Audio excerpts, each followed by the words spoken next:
আমি একসময় এতিমখানায় ঘুমিয়ে কাটাতাম। শেষমেশ রাজকীয় নারীদের পোশাক বানিয়েছি।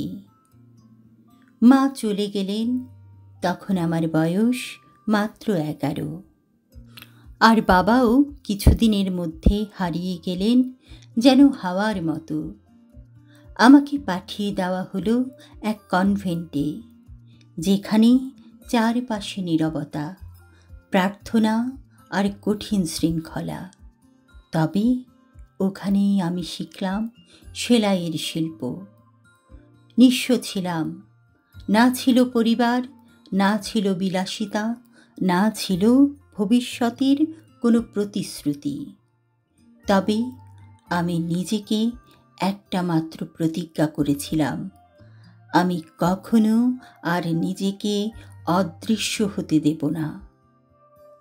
এতিমখানা থেকে বেরিয়ে এসে আমি কাজ নিলাম এক সাধারণ দর্জি হিসেবে। আর রাতের বেলা ক্যাফেতে গান গাইতাম, যেন কোনো মতে আমার দিন চলে যায়। মানুষ তখন থেকেই আমাকে কোকো ডাকতে শুরু করলো। সেই সময়ের ফ্যাশন ছিল অস্বস্তিকর, জাঁকজমকপূর্ণ, আর সবই পুরুষদের বানানো। আমার গায়ে কোনো গয়না ছিল না, তবে মাথায় ছিল নতুন ভাবনা। আমি তৈরি করতাম টুপি, যা খুব সাধারণ, তবু মার্জিত আর 5 জনের চেয়ে আলাদা। আমার প্রথম ক্রেতা এসেছিলেন একজন প্রিয় মানুষকে ঘিরে, যাকে আমি গভীরভাবে ভালোবেসেছিলাম, আর পরে এক মর্মান্তিক দুর্ঘটনায় হারিয়ে ফেলেছিলাম। সেই শোক আমাকে প্রায় ভেঙে ফেলেছিল, কিন্তু আমি আমার সেলাই, আমার স্বপ্নকে আরও দৃঢ়ভাবে আঁকড়ে ধরি।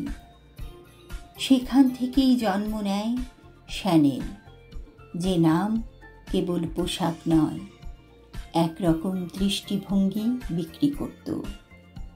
পুরুষ শাসিত এক সমাজে আমি দাঁড় করালাম আমার নিজের স্টাইল। কোর্সেট ছাড়াই, নিয়মের বাইরেই তৈরি করলাম এমন পোশাক যা পরতেন স্বাধীন নারীরা। এরপর এলো No 5, এক সুগন্ধি যা যুগটাই বদলে দিল। স্ক্যান্ডেল, হিংসা, যুদ্ধ সবই পেরিয়ে এসেছি। একসময় দোকান বন্ধ করতে হয়েছিল, বছরের পর বছর। কিন্তু যখন ফিরে এলাম, তখন আমি শুধু এক ডিজাইনার নই, আমি তখন ইতিহাসের অংশ। আমি পারফেক্ট ছিলাম না, তবে একটা জিনিস কখনো হতে দেইনি, আমার অতীত যেন আমার ভবিষ্যৎ নির্ধারণ করে না দেয়। আমি ক্ষমতা নিয়ে জন্মাইনি, সেটা আমি সুই সুতোয় বুনে নিয়েছি, ধৈর্য আর সাহসে, এক সেলাই করে করে।